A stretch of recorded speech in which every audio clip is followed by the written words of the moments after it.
The story begins on March 5th, 1990, from Bhawanipur, Kolkata, where there is an apartment, Anand apartment. It was around 5 in the evening.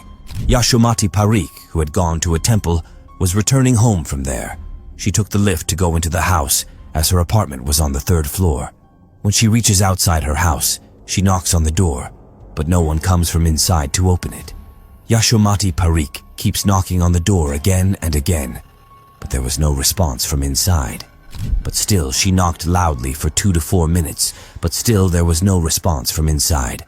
Now Yashomati started feeling very scared, so she knocked loudly. She knocks the door and makes loud noises, but no sound comes from inside. Due to the noise, people start gathering outside. Now, do you know who is inside the house? Inside the house is Yashomati's 18-year-old daughter, Hetal Parikh. Now gradually people start gathering here. The door was not open, due to which people think of breaking the door and break the door. After that, Yashomati goes inside the house with the neighbors. As soon as Yashomati steps inside the house, she finds her daughter's clothes on the ground which she had worn just today. Now here, her heart beats very fast. She runs to her daughter's room, but as soon as she opened the door, her daughter was lying on the ground. Blood splattered on the walls of the room. Only red blood was visible everywhere. Seeing this, her mother screamed. She understood. He couldn't figure out what happened to his daughter, and from here began a mystery that whoever tried to solve started doubting his own results. This story starts with a family in which 4 people live: Nagaradas Parikh, Yashomati Parikh, Hetal Parikh, and Bhavesh Parikh. Nagardas and Bhavesh had a jewelry shop which was running a good business. Yashomati Parikh was a housewife, and her daughter Hetal Parikh was a 10th class student at Valley Goldsmith School. As I told you, Hetal was in 10th class, and her board exams were to be held in the month of March. It was the 1st of March. Early in the morning, her daughter left for her school, packed her bag, and went down with her luggage. Because they lived on the 3rd floor, she leaves the house around 7 p.m. and comes back to her house at 1 p.m. After coming home, she tells her mother that the security guard of our society looks at me in a very dirty manner, and he also teases me often. When her mother hears this, she ignores it and tells her daughter to concentrate on her studies and ignore all these things. The next day, Hetal doesn't go to school, and on the following day, March 3rd, she attends school. Upon returning home, she informs her mother that the guard has been asking her to go for a movie in a very inappropriate manner. Initially, when the daughter first mentioned this to her mother, some action should have been taken. But this time, when the daughter brings it up again, her mother gets angry. In the evening, when Nagardas Parikh returns home, she tells him everything. Later, Nagardas Parikh files a complaint in the society, and the society forwards the complaint to the security service company. The society had initially removed him, but he later returned to work through another company. Let's find out more about this guard. The guard's name is Dhananjay Chatterjee, 25 years old, already married.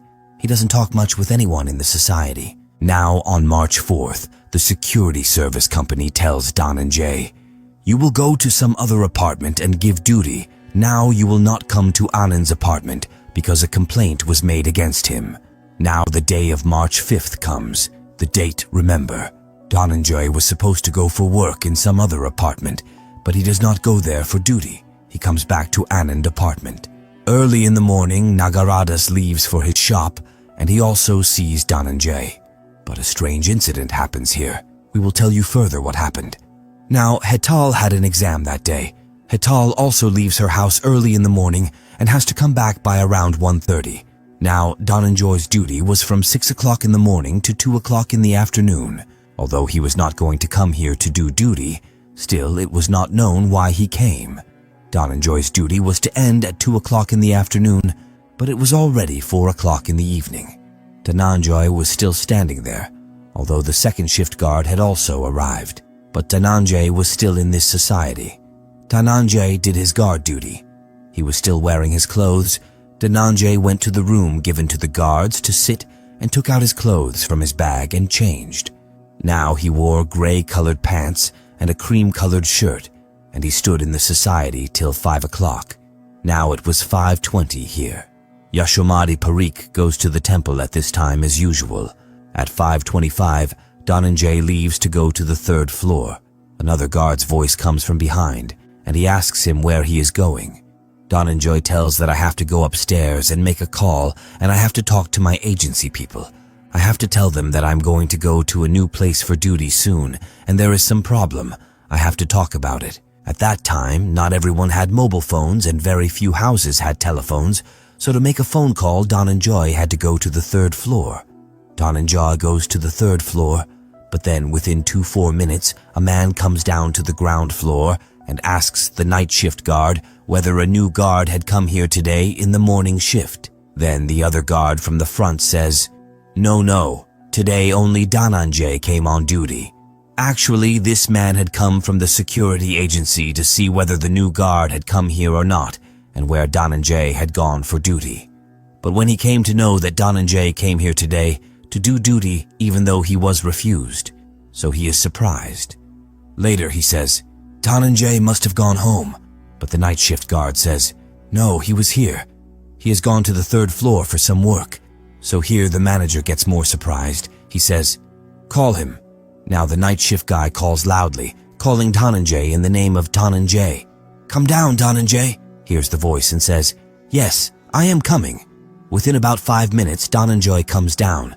That means he went at 5:25 and came back at 5:45. Waited upstairs for 20 minutes when he comes down. The agency manager asks him, Why are you here? Have you come? So while talking like this, both of them start going out of the society. Dhananjay tells that I will go to the new place for duty only after a few days. After this, Dhananjay picks up his luggage and leaves. Now the time was 5:50. Now in the beginning of the video, we told you that Yashomati Parikh comes back from the temple, knocks the door, and then she sees the dead body of her daughter, Hetal Parikh. When the people come to know that such a big accident has happened here, everyone starts coming to Hetal Parikh's house. Father Nagar Das and Bhavesh are also called. At home. Now slowly everyone was coming. Only the police's arrival was pending. Around 9 o'clock, the police also arrived and started their work. But at this time, quite a few people had already reached the crime scene. The police sent the body for post-mortem and collected the evidence found here.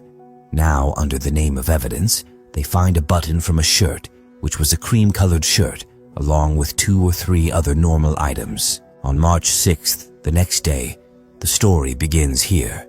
Father Nagardas is asked, Do you suspect anyone? Nagardas reveals that in our society, there's a guard named Dhananjay. I'm suspicious of him because he harassed my daughter and even asked her to watch a movie. He filed a complaint against him in the society and they transferred him to another place. Perhaps he did this disgusting act to vent his anger. Later, Maya Shyamoti is also called, and she tells the same story. Just a few elements are added.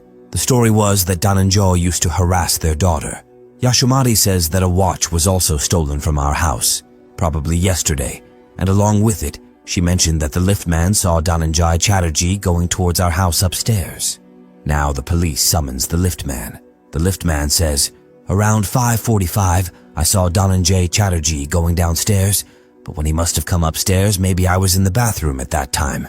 I didn't see him going upstairs, but Hetal's mother had said that the liftman saw him going towards our house. Well, now the night shift guard is questioned, and he says that from 5:25 to 5:45, Dhananjay went upstairs, and my manager also came at that time. So the police summons that manager. Now the manager explains that Dhananjay had been transferred, but he came here for duty. When I found out, I called Dhananjay, and when he heard the call, he said, I am coming. Then he came down, and I asked why he came here for duty. He explained that he had to go to the village this evening, so I came here for duty at a new place for a day. After that, the manager explains that Dhananjay took his bag and went to watch a movie. After watching the movie, he had a train ticket for the evening, so he went to his village from there. Now the police ask why he suddenly went to the village, and the manager tells them that there is a ritual or tradition in their family as a child was born there, and he was going to fulfill that. It's unclear how many days he stayed there. Then comes the post-mortem report. The post-mortem reveals 21 wounds on the body, and there has been sexual intercourse. Remember this term carefully. It is mentioned that he was strangled. Subsequently, on May 12, 1990, approximately 2 months later, the police go to Dhananjay Chatterjee's village and arrest him. Along with him, the police find clothes that he wore on March 5th and a watch that matches with it.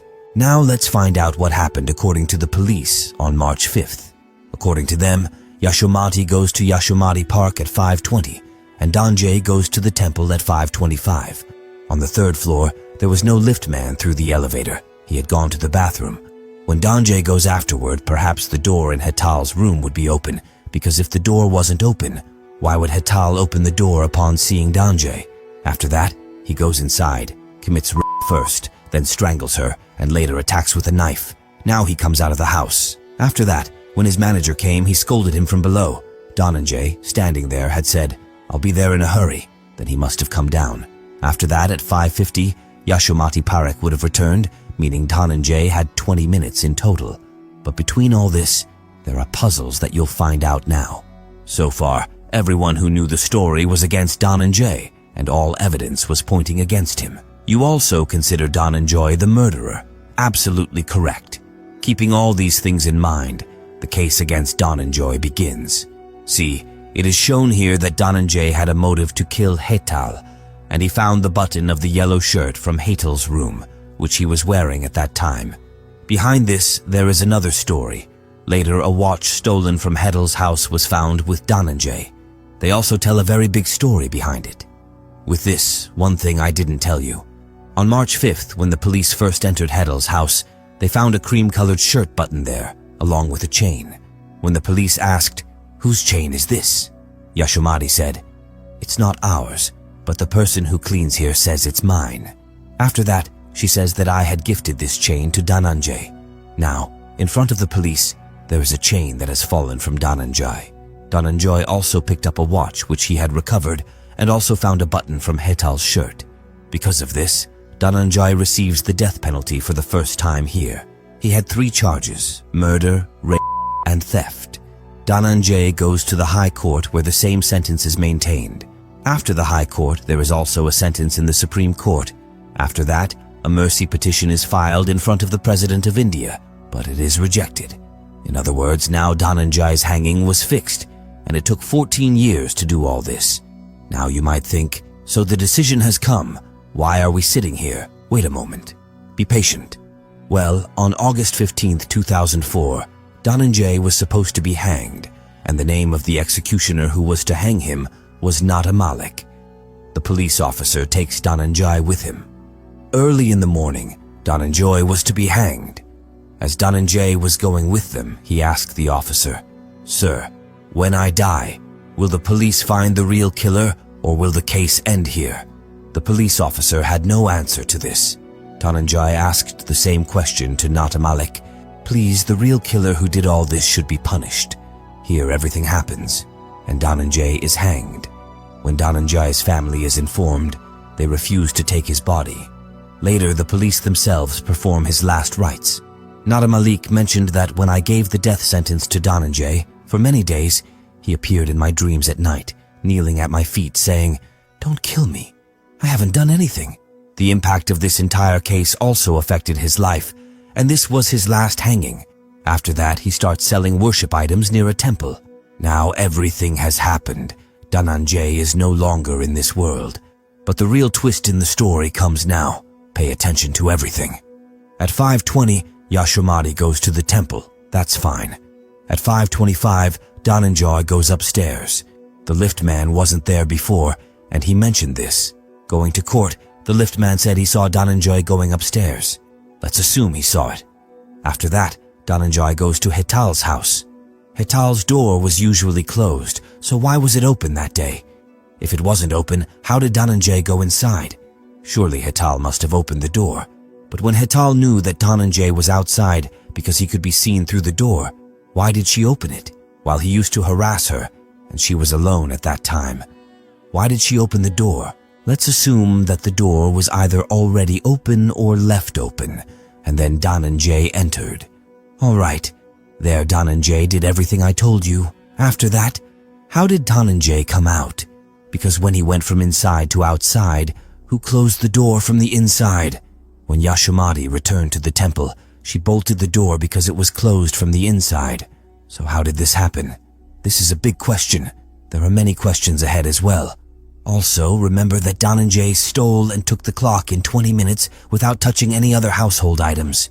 Anyway, when Yashomati came back at 5:50, according to her, Hetal wasn't opening the door.